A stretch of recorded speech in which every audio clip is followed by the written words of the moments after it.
April 2026નો દિવસ છે.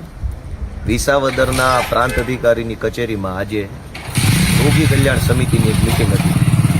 આ મિટિંગમાં મેં સભ્ય તરીકે હાજરી આપી અને વિસાવદરની સબ ડિસ્ટ્રિક્ટ હોસ્પિટલ એટલે કે વિસાવદરના સરકારી દવાખાના બાબતે લેબોરેટરીના પ્રશ્નો, દવાના પ્રશ્નો, ત્યાં દાખલ થતા દર્દીઓ માટેની સુવિધાના પ્રશ્નો, સરકારી હોસ્પિટલમાં ડિલિવરીની સુવિધા, પ્રેગ્નન્ટ બહેનોને ડિલિવરીની સુવિધા બાબતના મુદ્દાઓ, માઇનોર અને મેજર ઓપરેશનના પ્રશ્નો, આ સિવાય ઓપીડી આઈપીડીના પ્રશ્નો, ત્યાર પછી બીસીયુના પ્રશ્નો, બેબી કેર યુનિટ જે ન્યૂબોર્ન બેબી કેર યુનિટ હોય એના મુદ્દા બાબતે, અને ત્યાર પછી સાફ સફાઈ, પાણીની વ્યવસ્થા, સીસીટીવી કેમેરા, બીજી વહીવટી પ્રક્રિયાઓ, તમામ બાબતો ઉપર આજે મિટિંગમાં અધિક્ષક ઇજનેર સાહેબશ્રી, પ્રાંત સાહેબશ્રી, અન્ય સભ્યો બધાની હાજરીમાં મિટિંગ થઈ છે, ચર્ચા થઈ છે.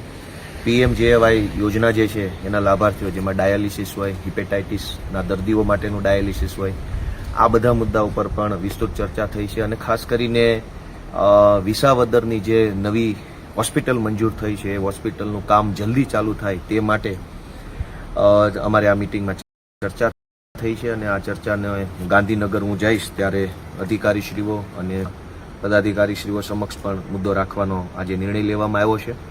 આ સિવાય વિસાવદરના સરકારી દવાખાનામાં જે કંઈ પણ દર્દીઓ આવે છે, જેમાં જેને જે સરકારી યોજનાનો લાભ મળવાનો હોય, જનની સુરક્ષા યોજના છે, એ સિવાય ઓપરેશન કર્યા પછી 48 કલાક બહેનોને જમવાનું આપવાની યોજના છે, આ બધી જ યોજનાઓ ઉપર વ્યવસ્થિત કામ થાય અને વિસાવદર આખા તાલુકાના દર્દીઓને લાભ મળે એ બાબતે ઊંડાણપૂર્વક આજની મિટિંગમાં મેં અને અન્ય સભ્યો બધા ભેગા મળી સૌએ ચર્ચા કરી છે, પોઝિટિવ રીતે ચર્ચા કરી છે.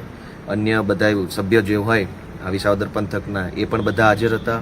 બધાએ એક સુરે વિસાવદર વિસ્તારના દર્દીઓને, જનતાને ફાયદો થાય એવા પ્રકારે એક સકારાત્મક ચર્ચા કરી છે.